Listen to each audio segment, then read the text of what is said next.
Di antara manusia itu ada yang Allah berikan keutamaan sehingga mencapai derajat yang utama. Dalam Quran misalnya, siapa sih yang derajatnya diangkat oleh Allah? Allah menyatakan, yarfa'illahu alladhina amanu minkum walladhina utul ilma darajat.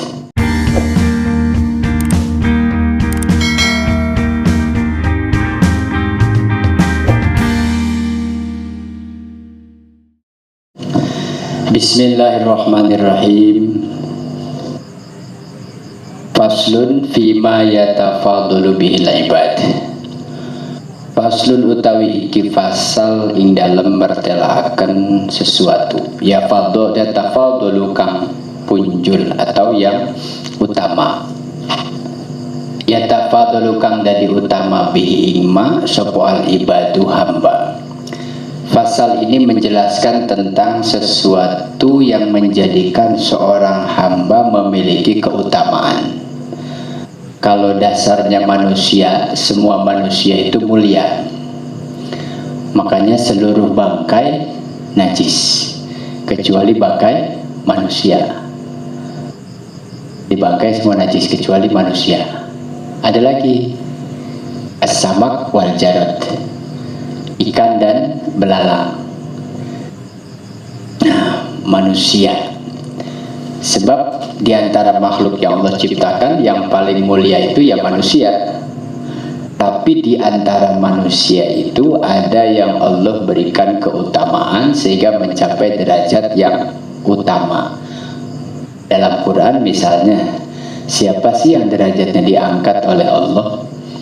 Allah menyatakan, yarfa'illahu alladhina amanu minkum walladhina utul ilma darajat.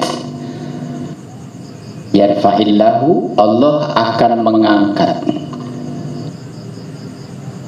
alladzina, orang-orang amanu yang beriman. Allah akan mengangkat derajat, atau Allah akan mengangkat orang-orang yang beriman satu derajat. Walladzina, dan orang-orang utul ilma darajatin, yang diberikan ilmu beberapa derajat. Lama menafsirkan manusia asal beriman derajatnya sudah di atas manusia yang tidak beriman. Sudah beriman sekaligus diberi ilmu oleh Allah, derajatnya tidak satu naiknya, tapi banyak, beberapa derajat. Yang satu derajat antara derajat satu dengan yang lain diumpamakan jarak tempuh 700 tahun perjalanan. Jadi beriman sekaligus diberi ilmu. Tapi orang beriman saja sudah diangkat derajat. Ya, kemarin sudah dijelaskan tentang orang yang paling pintar, yang cerdas adalah mereka yang mengenal siapa Tuhannya, siapa penciptanya. Singkatnya, berimanlah kepada Allah, itu maksudnya. Nah, sekarang lebih tafsil, lebih terperinci, karena agama harus secara rinci untuk bisa tafakuh fiddin, memahami dengan benar agama harus dengan tafsil, tidak ijmal. Kalau secara global itu begini, Allah menciptakan makhluk banyak jenis macam, dari tingkat malaikat sampai ke tingkat hewan terendah, hewan paling kecil, paling hina, termasuk di dalam penciptaan itu Allah ciptakan iblis misalnya, dilaknat bahkan. Nah, di antara ciptaan Allah ini yang paling mulia ya manusia, tapi bersyarat yang mulia adalah mereka yang beriman. Setelah beriman dan berilmu, Allah naikkan lagi derajatnya. Tapi kalau tidak dimanfaatkan kelebihan manusia sebagai makhluk paling mulia melalui akalnya, maka Allah angkat derajatnya karena akalnya berpikir, belajar sehingga mengenal siapa Tuhannya.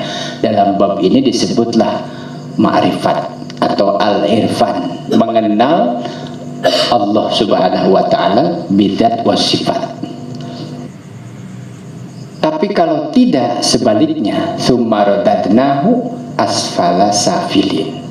Kalau manusia itu tidak menggunakan akal sebaik-baiknya, maka dia akan Allah turunkan ke derajat terendah dari yang terendah. Nah, sekarang lebih tafsil, lebih rinci. Faslun fima yatafadalu bihil ibad. Apa sih yang bikin manusia itu menjadi utama di antara manusia yang lain? Tadi secara global semua manusia itu utama dibanding dengan makhluk lain. Nah, sekarang di antara manusia ada yang Allah berikan keutamaan. Bab ini menjelaskan tentang apa yang menyebabkan, yang menjadikan manusia itu, hamba Allah itu menjadi utama di antara hamba-hamba Allah yang lain. Ahabbu ibadillahi ta'ala ilaihi. Ahabbu kang leuwih den debeni. Ahabbu ibadillahi ta'ala ilaihi maring Allah, hamba-hamba Allah yang amat sangat paling dicintai oleh Allah. Wa akramuhum lan paling den mulyaaken ing ibadillah alaihi ngatasi Allah iku al-arifuna, orang-orang wong kang pada ma'rifat bima kelawan perkara yastahiquhu kang dadi hakke ma sapa maulahum, yaitu Allah Tuhannya. Arifun min ausofil jalali, tegese saking sifat-sifat keagungan, wa nu'util kamali lan sifat-sifat kesempurnaan, wa bima asdahu ila ibadihi lan kelawan sesuatu kang maringi iman ila kang maringi Allah ila ibadihi maring hambane Allah minal in'ami saking piro-piro nikmat wal ifdoli lan keutamaan. Wa bima lan kelawan sesuatu yastahilu kang halal kang wenang alaihi ngataseman ngalingi minal uyubi saking piro-piro aib wa naqaisi lan kekurangan wa tahawuli wa zawalan kerusakan atau kehilangan.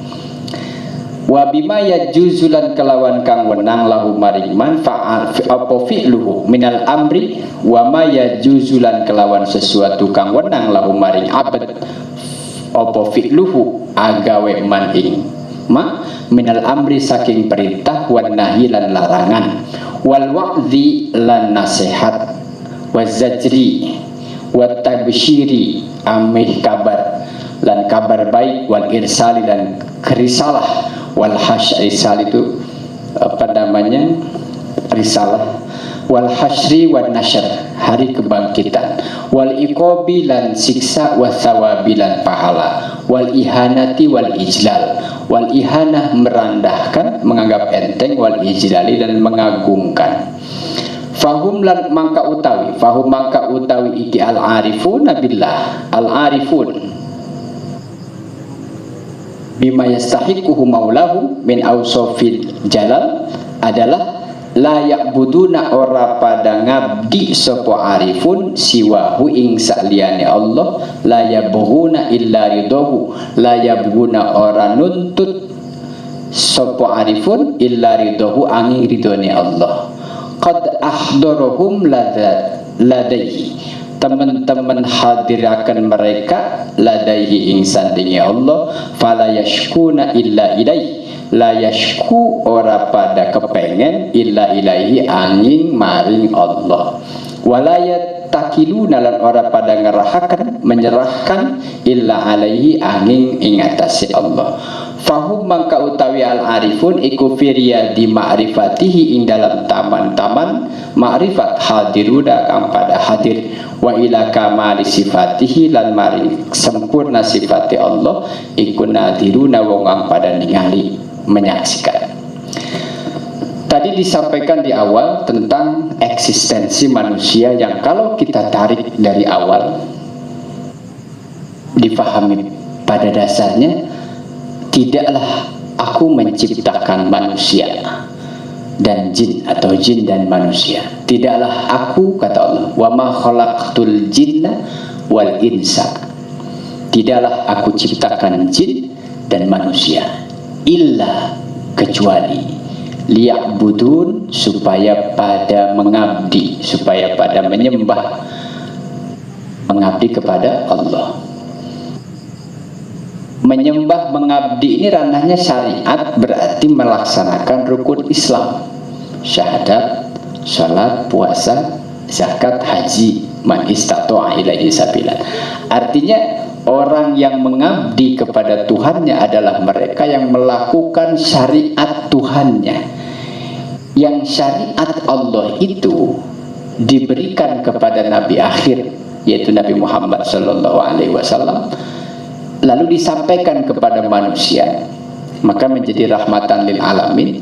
Karena Rasulullah Muhammad itu untuk semesta alam, tidak hanya untuk Arabiyun, orang Arab, Arabiyin, tidak untuk Bani Israel saja, tidak untuk kaum di sana di tanah Arab di mana Rasulullah lahir, kafir Quraisy, Madinah, Yathrib dulunya, tapi untuk seluruh, sampai ke Indonesia, sampai ke kita sekarang. Dan dimanapun di atas, di seantero bumi ini, ya dijamah. Maka wa ma arsalnaka illa rahmatan lil alamin. Kata Allah, tidaklah aku utus engkau Muhammad kecuali untuk menjadi rahmat bagi semesta alam, menjadi penebar kasih sayang kepada orang beriman yang taat, istiqomah dalam ketaatan, sayang. Kepada orang yang beriman yang belum istiqomah taat, sayang. Kepada orang kafir yang belum beriman juga sayang. Hanya cara mendakwahkan, mengekspresikan rasa belas kasihnya tuh tidak sama. Jadi tidak ada menebar kebencian gitu. Tidak ada kebencian kecuali karena bencinya karena Allah. Tidak ada cinta kecuali cinta karena Allah. Itu dasarnya dulu, bahwa manusia dicipta tidak lain tujuannya untuk mengabdi, supaya beribadah, menyembah Allah. Bagaimana kita bisa mengabdi kalau kita tidak tahu kepada siapa kita menyembah?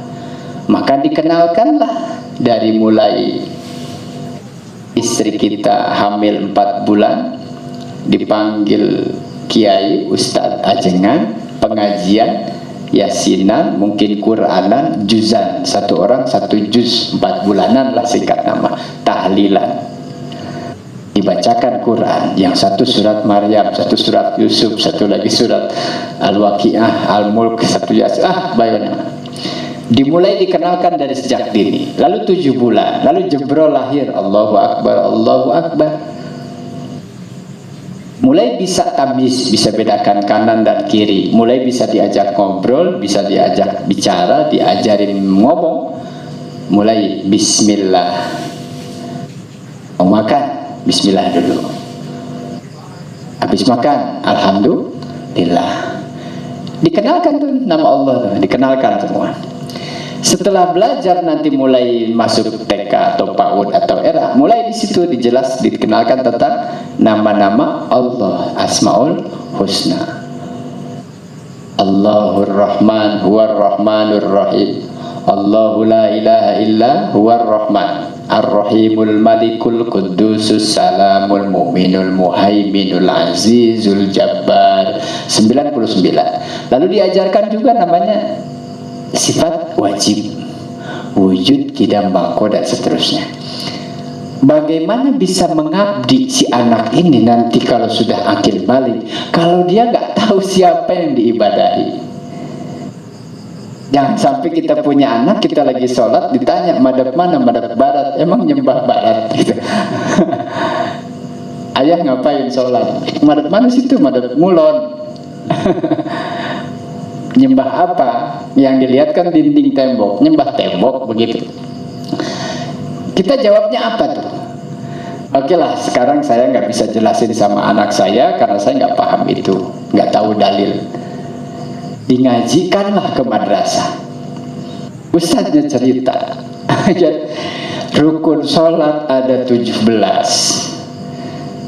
1 takbiratul ihram, 1 niat, 2 takbiratul ihram, 3 baca Fatihah, 3 berdiri, 4 baca Fatihah. Sebelum pelaksanaan sholat ada syarat sah sholat.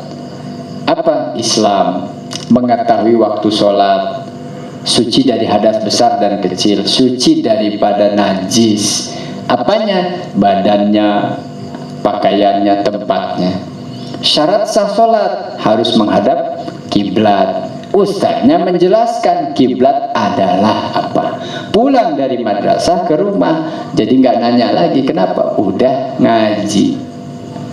Kenal berarti anak kita sama Tuhannya. Siapa sih yang disembah? Tahu. Yang disebut nama Allah itu siapa? Allah adalah wujud, qidam, baqo. Allah adalah Ar-Rahman, Ar-Rahim, Al-Malik, Al-Qudus. Itu kenal. Jadi tidak bisa kita mengabdi sebelum kita mengenal. Orang mau berangkat bekerja harus tahu dulu kantornya di mana, lalu masukkan lamaran, interview, diterima, kerja, iya kan? Setelah kerja baru mendapatkan hak dan kemudian ada kewajiban. Sudahlah sekarang anak ini akil balik, muslim dia, disunat ngikutin nabinya. Laki-laki disunat, perempuan juga disunat. Lalu akil balik, mulai wajib dia sholat, mulai wudu, mulai sholat. Datang Ramadan, puasa. Nanti waktunya menikah, dia menikah. Ketentuan semuanya ada dalam syariat. Apapun unsur dalam kehidupan ini sebetulnya berpotensi bernilai ibadah, bernilai mengabdi kepada Allah. Apa saja, asal tahu caranya. Termasuk hal yang mubah. Makan itu kan mubah, nggak wajib, tidak haram kecuali yang haram. Tidak wajib, tapi mubah. Boleh nggak makan sehari 2 kali? Boleh. 3 kali? Boleh. 4 kali? Boleh. Nggak makan juga? Boleh, bebas. Itu saja yang mubah bisa jadi ibadah kalau niatnya untuk ibadah. Nah, berarti orang beriman itu semua potensinya dalam kehidupan ini, kegiatannya berpotensi bernilai ibadah. Alangkah kalau ini kita bisa ketahui dari sisi pengetahuan, apa yang tidak ibadah, bahkan berhubungan badan suami istri juga ibadah, bisa begitu. Tapi kalau yang tidak beriman tidak sah, tidak termasuk nilai ibadah. Nah, dasar daripada itu, tujuan Allah menciptakan kita lah sudah yang ada di sini. Tidak ada tujuan lain kecuali supaya orang itu ibadah. Artinya versi manusia yang orisinil, yang asli bawaan pabrik, pas lahir balik pasti ibadah. Versi pabrik loh. Artinya kalau tidak ibadah berarti ini nggak versi pabrik, harus di-upgrade. Makanya kalau ada error tuh ya biasa, karena tidak sesuai pabrik. Ini motor apa, merek tertentu, ya itu standarnya itu. Kalau diganti-ganti itu pasti, kecuali yang aksesoris boleh. Dulu saya nggak pakai kemeja, nggak pakai sarung. Beber, apa itu? Popok. Bayi pakai popok, diikat kan? Nah, sekarang sudah gede pakai peci, pakai kemeja, pakai sarung, pakai cincin, pakai jam. Waktu lahir nggak pakai apa-apa. Aksesoris boleh ditambahin, boleh. Ada aturan yang boleh ditambah mana, yang nggak boleh mana. Tato, nggak usah, udah orang dari sana juga nggak tatoan. Kecuali Rasulullah ada baina katifaihi khotabun nabiyyin, di antara 2 pundaknya ada cap kenabian. Itu pun ketika peristiwa Isra Mi'raj, mau berangkat dicap ada. Nggak usah tambah-tambahin.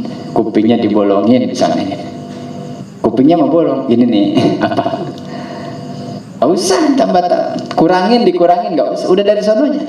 Hidung ditambahin supaya naik mancung, mata supaya agak belo dioperasi, supaya tembem disuntik, silikon apa, nggak usah, udah apa adanya aja. Dan segimanapun kerennya tetap jadi syariat nama makanan rinyu, makanan cacing di tanah kalau mati.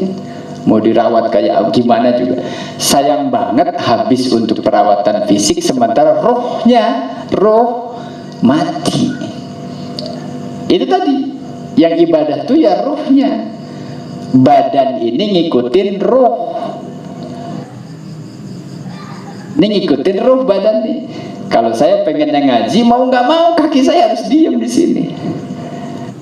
Kalau hati mang dia niatnya mau ngaji, mau nggak mau palanya ikut, tangannya ikut. Kalau mau sholat otomatis apabila datang ke masjid gak cuman kakinya doang, badannya ikut. Gajinya, limpahnya, paru-paru, darah ikut semua seawak. Plek. Diam. Dalam rangka apa? Mengabdi, ibadah. Cocok. Berarti sesuai versi pabrik. Memang aku ciptakan kamu untuk itu. Jadi aneh sekali kalau ada orang yang tidak mengenal Tuhannya.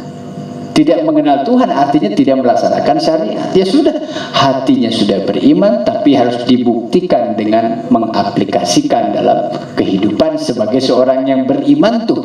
Ada nggak contohnya, standarnya? Ada. Allah ngutus seorang nabi namanya Nabi Muhammad SAW. Tiru saja itu. Ya kalau niru kan nggak bisa 100%. Setengahnya bisa nggak? Waduh, nggak bisa. Sepertiga. Jangan sampai nggak ada mirip-miripnya sama sekali. Nah, saya sholat mirip para ulama, mirip nabi, mirip sahabat sholat. Saya ngaji mirip para kiai, mirip para jika santri orang teh ngaran kita jika santri padahal tidak santri. Jika nunya orang ngaji baca kitab jika kiai mirip kiai, ada miripnya lah. Di Pareci di Sararung gitu rapi. Oh jika jamaah masjid jamaah pengajian mirip, ada nggak miripnya? Sholawatan saya zikir mirip orang-orang dulu yang ahli zikir. Saya wirid mirip para orang-orang yang suka zikir. Saya baca Quran mirip orang-orang yang dulu baca Quran. Banyakin aja mirip, cirinya banyakin gitu supaya ketara. Di mahsyar miliaran orang dibangunkan, kita punya ciri. Jangan sampai demek nggak kelihatan. Ini siapa? Sampai Rasul nggak kenal. Naudzubillah. Sekarang setelah tahu dasarnya bahwa manusia itu semuanya awalnya adalah makhluk terbaik, proses kejadian yang paling baik, lalu Allah muliakan dengan diberikan akal. Itu pun media, alat. Allah kasih alat, akal. Bisa bedakan kanan dan kiri, atas dan bawah, depan belakang, kanan kiri, kecil dan besar, tinggi dan rendah, jauh dekat, paham saja, atas dan bawah, ngerti, akal bisa membedakan itu. Sholat pahala, tidak sholat dosa, puasa pahala, tidak puasa dosa, itu sudah bisa nih, dengan akal kan? Ini boleh, ini tidak, ini halal, ini haram. Itu akal. Kalau itu digunakan jadi panduan akal, karena kosong nih. Kemarin sudah dijelaskan, wallahu akhrajakum min butuni ummahatikum la ta'lamuna syai'a. Waktu lahir akalnya belum berfungsi. Lalu wa ja'alakumus sam'a, Allah jadikan pendengaran wal absar, penglihatan. Supaya apa? Mulai dengar. Diajarkan tentang baca Quran, tentang iqra, tentang alif ba ta sa. Diajarkan tentang fardu wudu, tentang rukun sholat, mulai. Lalu bisa bicara, baca. Jadi mulut ada potensi pahala membaca, mata ada potensi pahala melihat, telinga ada potensi pahala mendengar, kaki melangkah, anggota badan beramal apa saja, potensi pahalanya banyak. Tapi juga tidak boleh lupa potensi maksiatnya juga sama. Ada maksiat mata, maksiat telinga, maksiat tangan, itu semua punya potensi. Maka jangan sampai gini, masuk surga kok separuh. Dari pusar ke atas ke surga, pusar ke bawah di neraka, itu gimana? Atau setengah nih, yang kanan masuk ke surga, tangan kanan di surga, tangan kiri di neraka, gimana rasanya? Nah, setelah tahu dasar itu, apa yang sekarang menjadikan seorang ini spesial di sisi Allah? Hamba yang spesial, yang memiliki keutamaan. Apa katanya? Yang pertama, ahabbu ibadillahi ta'ala ilaih, yang paling dicinta oleh Allah di antara hamba-hamba Allah yang tadi mulia itu. Semua manusia mulia karena dikasih akal. Lalu akal berpikir untuk mengenal dulu man ana, saya siapa ini? Aing tahu nih teh. Jelema, jelema. Bisa ngomong, bisa. Ngicep, bisa.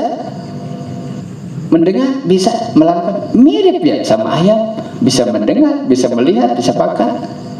Tapi ayam gak bisa mikir. Oh beda, saya bisa mikir. Nah di situ mulai beda antara saya dengan ayam. Jadi saya nggak mau dibilang ayam. Dasar mana ayam gitu, nggak mau saya. Saya orang. Tapi kalau ternyata kata ayam gini, kamu kok nggak sholat sama kayak aku, kata ayam. Oh saya orang, gini tuh sholat, cek ayam teh. Kok nggak puasa, cek ayam gimana? Jadi ayam tuh nggak mau kalau dia dibedain gara-gara itu sama. Jadi kalau bukan karena akal dan kemudian berpikir untuk mengenali siapa dirinya, man ana, saya ini siapa? Dari mana asalnya? Sekarang sedang ngapain? Lagi di mana? Besok mau kemana? Buktinya yang dulu juga ada, sekarang tidak ada. Bapak Madan almarhum dulu sering tiap hari ikut ngaji. Bang Jack juga tiap hari ikut ngaji. Sekarang kok nggak ada, kemana? Besok mungkin saya mungkin nggak ada. Terus siapa? Kemana nih kita? Ya. Berarti harus kenal itu. Nah cara mengenalnya adalah belajar. Sudah mengenal, baru kemudian orang ini bisa mengabdi. Itulah maksudnya Allah, manusia dicipta supaya dia ibadah. Tapi nggak bisa ibadah kalau tidak kenal. Saya nggak bisa kenal kalau tidak ada yang mengenalkan. Yang disebut wa irsyadu ustadin, guru yang memberi petunjuk, disebutlah mursyid, disebutlah guru. Ulama, kiai, warasatul anbiya itu yang menceritakan tentang pelajaran risalah kenabian. Dikenalkan, Pak, saya juga dulu tuh nggak tahu, sekarang tahu. Dikenalkan dari orang yang mengenalkan saya. Butuh wasilah, butuh perantara. Katanya ahabbu ibadillahi ta'ala ilaih wa akramuhum alaihi al-arifun. Yang paling dicintai oleh Allah di antara hamba-hamba Allah adalah mereka yang al-arifun, yang mengenal bima yastahiquhu maulahum, tahu, faham, kenal apa yang menjadi haknya Allah. La ilaha illallah ay la mawjuda illallah, la maqsuda illallah, la ma'buda illallah. Tidak ada yang wajib disembah kecuali Allah. Bihaqqin fil wujudi, yang sebenar-benarnya harus disembah, diibadahi, tidak ada kecuali Allah. Orang yang mengenal, tahu tentang la ilaha illallah, maka akan tahu haknya Allah sebagai Tuhan adalah disembah. Haknya berarti ketika ada hak kita yang hamba, ditimpa, dibebani, apapun istilahnya, diberikan kewajiban. Saya wajib menyembah Allah, Allah berhak disembah. Saya sholat adalah kewajiban, Allah berhak untuk diibadahi. Itu hak Allah. Artinya kalaupun kita tidak ibadah misalkan, ya tetap Allah tidak kurang, tidak mengurangi ketuhanannya Allah, enggak. Allah punya hak disembah. Maka orang yang paling Allah cintai dan paling Allah muliakan adalah al-arifuna bima yastahiquhu maulahum, adalah mereka yang paling tahu, paling kenal tentang hak-haknya Allah atas hambanya. Hak Allah adalah disembah karena Tuhan. Min awsafil jalal, dari mana kita melihat supaya tahu hak-haknya Allah? Dari sifat-sifat keagungannya. Kalau saya pernah berterima kasih sama Bobby, haknya karena sudah memberi sesuatu, membantu sesuatu. Tapi Allah lebih berhak untuk saya terima kasih untuk saya puji, lebih baik ngebantu. Alhamdulillah. Hakikat daripada kebaikan seseorang ini dibikin baik oleh Allah. Artinya yang lebih berhak diterima kasihi adalah Allah. Tapi kata Rasulullah, kalau orang tidak berterima kasih kepada orang, berarti dia tidak berterima kasih kepada Allah. Makanya itu pentingnya ngucapin hatur nuhun, terima kasih. Kenapa? Ya kalau nggak ada wasilah itu berarti nggak sampai tuh dari Allah. Maka itulah ada hablum minallah, hablum minan nas. Ya Allah, alhamdulillah rezeki saya melimpah. Dari mana kamu dapat itu, kata Allah? Dari kerja. Kamu terima kasih sama bosnya, terima kasih sama manajer, terima kasih sama teman kamu yang dulu kerja. Maksudnya terima kasih ke orang sama berarti berterima kasih, bersyukur kepada Allah. Yang pertama adalah orang yang paling mengenal tentang haknya Allah. Dari mana? Sifat keagungan Allah. Apa saja sifat-sifat keagungan Allah? Ya banyak sekali. Kalau kita senang karena sesuatu, maka siapa yang paling berhak kita ingat ketika kita mendapat kesenangan? Allah. Badannya sakit, apa makanan yang kita suka ada semua makanan yang kita suka di depan kita lagi, tinggal makan. Tapi badannya sedang tidak fit, kesenangan itu hilang. Jadi yang dibutuhkan makanannya apa? Fit, badan sehat. Setelah sehat baru kita pengen semua. Dan pas lagi sakit mah ternyata berkurang, bahkan hilang seleranya. Itu yang kita cinta, yang kita senang itu hilang. Kenapa? Berarti ada sesuatu yang hakikat daripada yang zahir itu yang kita tidak sering tafakuri. Nikmatnya kopi apa? Nikmatnya minum apa? Makan. Nikmatnya nongkrong, nikmatnya kongko. Seru apanya? Yang seru apanya? Coba 5 orang sakit kongko bareng gitu. Yang satu pilek, yang satu meriang, yang satu lagi keseleo, yang satu bisulat. Coba berlima dari nongkrong ngopi dan kasih tuh rokoknya, kopinya udah kasih. Yang satu hahu, yang sana nggak jelas. Berantem. Tapi kalau sehat nih, sendiri juga jadi. Kenapa? Nikmat depan teras, sorangan. Tapi ada lagi masalah, pusing pak saya tuh. Yang benar yang mana tuh kalau semuanya jadi salah? Itu hakikat. Nah maka yang paling ma'rifat, yang paling mengenal, pertama apa? Kenali dulu haknya Allah apa. Lalu kita akan tahu, oh berarti saya sebagai hamba punya kewajiban. Penuhi saja kewajiban itu. Lalu kita bilang, kan saya juga punya hak. Allah pasti akan berikan haknya. Pasti. Saya punya hak hidup, Allah kasih saya nafas gratis tanpa pakai tabung. Ya Allah, saya ngantuk, saya berhak untuk tidur, saya kasih ngantuk, kata Allah. Gak usah beli ngantuk. Kita ini ngantuk, pengen tidur, gak usah beli obat insomnia. Ada yang pakai obat itu kalau mau tidur gak bisa tidur terus beli obat, ada banyak. Nah kita mau tidur geletak aja jadi, duduk aja bisa tidur. Itu artinya begitu mudah kita tidur tanpa harus minum obat. Ada orang-orang yang kalau tidur, mau tidur harus minum obat ini, obat itu, segala macam. Nah, syukur nikmat. Jadi kalau tidak disyukuri itu berarti kita sama tidak mengenal siapa yang memberikan kenikmatan itu. Haknya saya, ya Allah, saya berhak untuk mendapatkan makan. Allah kasih makan. Tapi saya kan punya istri, ya Allah.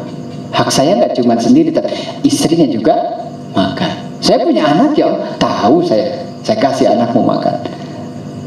Penuh nggak hak yang kita minta, yang kita butuhkan? Penuh, ada. Sekarang kita balikin, kewajiban kita ke Allah udah apa belum? Udah. Jalankan istiqomah. Oh berarti hak dan kewajiban terpenuhi. Allahnya ridho karena ciptain kita, berarti benar sesuai dengan tujuan saya. Tidak aku ciptakan engkau kecuali untuk ibadah. Gitu namanya cocok, kata Allah.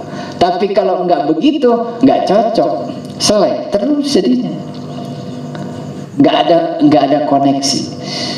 Wa nu'til kamal wa bima asdahu ila ibadihi minal in'am wal ifdal. Kemudian kita diminta, atau orang-orang yang mengenal Allah, haknya Allah, mereka mengenali dari sifat-sifat keagungan Allah, sifat-sifat kesempurnaannya, dan dengan apa yang Allah siapkan untuk hambanya dari jenis kenikmatan dan keutamaan, anugerah. Wa bima yastahilu alaihi minal uyub wa naqais wa tahawuli wa zawal. Dia mengenal tentang apa yang mesti dibuka, mesti ditutup. Allah tutupi aib kita. Keburukan-keburukan yang ada di pikiran, di hati kita, Allah tutupi aib-aib. Yang kelihatan tampak di permukaan, baik. Coba kalau Allah buka semua keburukan kita di hadapan orang. Oh, ternyata si anu ini. Udah. Kira-kira tuh benar-benar, wah, nggak ada orang baik juga. Untung Allah tutupi itu, aib-aib Allah tutupi. Lalu kemudian orang arif juga, wa bima yajuzu lahu fi'luhu minal amri wan nahi. Dia mengenal tentang apa yang diperintah dan apa yang dilarang. Juga mengetahui tentang kabar baik dan kabar buruk, tentang hasyar, hari di mana nanti terjadi kebangkitan, sebelumnya ada kiamat. Lalu dia mengenal, tahu tentang bahwa nanti ada iqab, ada siksaan, ada juga balasan namanya as-sawab, yaitu pahala. Ada juga sikap orang yang nanti ihanah wal ijlal, mana yang harus kita hinakan, mana yang harus kita agungkan. Supaya kenal itu, jangan sampai apa yang Allah agungkan kita hinakan, sebaliknya apa yang Allah hinakan kita agungkan. Yang Allah perintah untuk kita syiarkan, tebarkan, ramaikan, apa? Kerjakan. Yang Allah perintah untuk tutupi, hentikan, kita hentikan. Jadi kenal, nanti lama-lama tahu semua. Fahum la ya'buduna siwa. Mereka al-arifun tidak pernah mengabdi tunduk kecuali hanya kepada Allah. La yabghuna illa ridho. Tidak ada tuntutan mereka kecuali keridhaan Allah. Qad ahdarahum ladaihi. Mereka selalu hadir, ada, menghadirkan Allah sepanjang nafas, sepanjang hidupnya. La yashkuna illa ilaih. Mereka tidak pernah mengadu, mengeluhkan persoalan kecuali hanya kepada Allah. Walayat takiluna illa alaih. Tidak pernah menyerahkan segala urusan kecuali hanya kepada Allah. Fahum fi riyadi ma'rifati hadirun. Mereka hidup seperti kita pada umumnya, tapi hakikatnya hidup di taman-taman ma'rifat kepada Allah subhanahu wa ta'ala. Wa ala kamali sifatihi nadirun. Mereka mengetahui, tidak hanya tahu, tetapi memahami tentang kesempurnaan sifatnya Allah. Nadirun, benar-benar menyaksikan. Istilah lain disebut kasyaf. Inna nadharu ila jalali habuhu wa fanu. Mereka memahami tentang keagungan Allah dan kehidupan hakikat di akhirat yang kekal. Juga mengenal tentang sifat fananya kehidupan dunia. Wa inna nadharu ila jamali ahabbuhu wa donuhu. Dan mereka juga mengenali tentang keindahan. Wa inna nadharu ila syiddati nikmatihi khafuhu wa udu'amu. Dan mereka juga mengetahui bagaimana Allah itu maha satu, maha pemurah, pengasih, penyayang, tapi juga Allah maha pemarah dan murka, maha memberi azab. Allah maha pedih azabnya. Semua Allah ceritakan. Orang arif mengenali semua itu supaya bisa mengukur. Kalau saya pernah membuat Allah kecewa, ya jangan sampai berlebihan daripada batas wajar manusia. Kenapa Fir'aun dilaknat? Karena sudah melewati batas bader-badernya manusia. Jangan sampai ngaku Tuhan. Kalau masih ngaku pejabat gitu, karena pejabat ya, masih ngaku orang kaya, mungkin karena ada bandanya, nggak apa-apa. Asal jangan sampai ngaku Tuhan. Jangan. Sudah Allah ceritakan tentang orang-orang terdahulu, tentang sikap-sikap yang melampaui batas. Saya maksiat Pak, sudahlah, jangan cerita yang sudah-sudah. Istighfar, minta ampun, jangan diulang, sudah. Tapi ada cerita dulu orang sampai membunuh 99 orang sampai 100, ya jangan diikutin. Saya alhamdulillah enggak pernah ngebunuh satupun, gitu kan? Tiba membunuh, tapi saya melakukan sesuatu yang tidak lain, bahkan nilainya lebih daripada membunuh. Yang di Quran disebut al-fitnatu asyaddu minal qatl. Memfitnah orang itu lebih berat daripada membunuh. Ngebunuh enggak, fitnah iya. Oh, berarti ya sama. Jangan berarti. Nah, jadi mengenal tentang sifat-sifat, mengenal tentang apa yang Allah sampaikan melalui nabinya, melalui risalah kenabian, diutusnya Nabi Muhammad, dikenalkanlah kepada umatnya sampai kita tahu meskipun tidak mengalami kehidupan bersama nabinya, tetapi ajarannya kita ikuti sampai hari ini. Termasuk kata Rasulullah, di antara yang paling dekat denganku, sahabat dekat adalah mereka yang mencintai aku padahal belum pernah bertemu aku. Nah, itu namanya spesial. Jadi sudah bukan cinta biasa. Kalau cinta kepada sesuatu tertarik karena dohir, mungkin karena lihat fisik. Tapi cinta kepada Rasulullah, apa yang kita membuat cinta? Apa hal, unsur apa yang membuat kita mau sholawat? Apa yang membuat kita mau sholat? Apa yang membuat, karena kita ibadah. Kata siapa? Melalui syariat yang berkembang, yang sampai pada kita hari ini, dari para ulama, para guru-guru, para kiai, sampai ke kita. Yang kita nggak kenal jadi kenal, yang kita nggak cinta jadi cinta, yang tidak belum istiqomah jadi istiqomah. Kenapa? Karena saya tahu bahwa Allah menurunkan agama, syariat yang dibawa oleh Nabi Muhammad sekarang sampai ke saya, berarti saya mendapat hidayah dan taufik. Tinggal bagaimana sayanya, apakah mau masuk dalam golongan orang-orang yang Allah utamakan, yang Allah berikan keutamaan, yang Allah berikan kemuliaan. Ciri dan cara yang pertama, kenali, mengenal Allah melalui sifat-sifatnya dulu, supaya dalam kehidupan ini apapun yang kita makan, yang kita minum, yang kita nikmati, jangan lupa bahwa hakikat semua pemberian anugerah dari Allah. Maka para ulama mengajarkan kepada kita, di antara wajib yang wajib kita imani, rukun iman adalah qada dan qadar. Supaya kenal dulu, segimanapun galaknya bapak, kata si anak, sebenarnya sayang. Segimanapun kita dikasih masalah dalam kehidupan ini, sebenarnya Allah tuh sayang. Tapi kok caranya begini? Allah punya cara bagaimana mengekspresikan sayang kasihnya kepada manusia dengan sakit, supaya kamu sadar betapa sehat itu mahal. Dengan diberi masalah, supaya sadar bahwa ketika lapang, jangan pernah lupakan aku. Fadhkuruni azkurkum.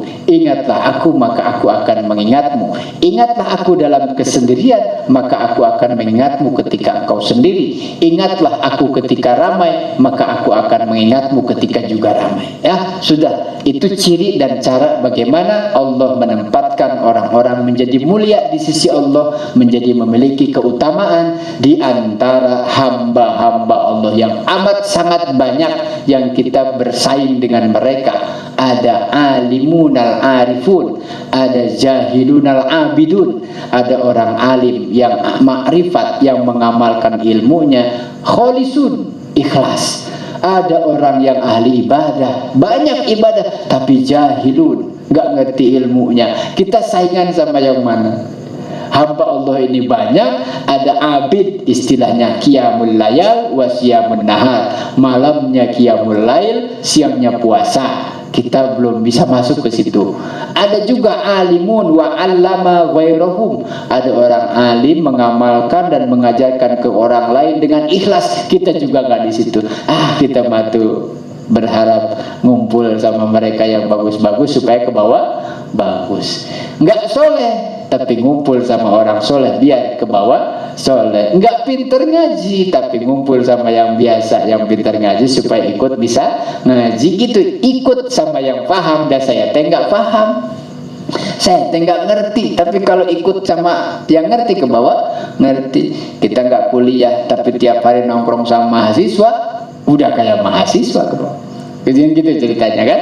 sama siapa kita bergaul, dari situ kita akan terbawa. Maka penting mengenali siapa Tuhan, siapa yang menjadikan, siapa yang memberi nikmat. Ini menjadi pintu gerbang supaya kita masuk dalam kriteria orang yang Allah berikan keutamaan dan Allah muliakan. Wallahu a'lam bishawab. Al-Fatihah. Bismillahirrahmanirrahim.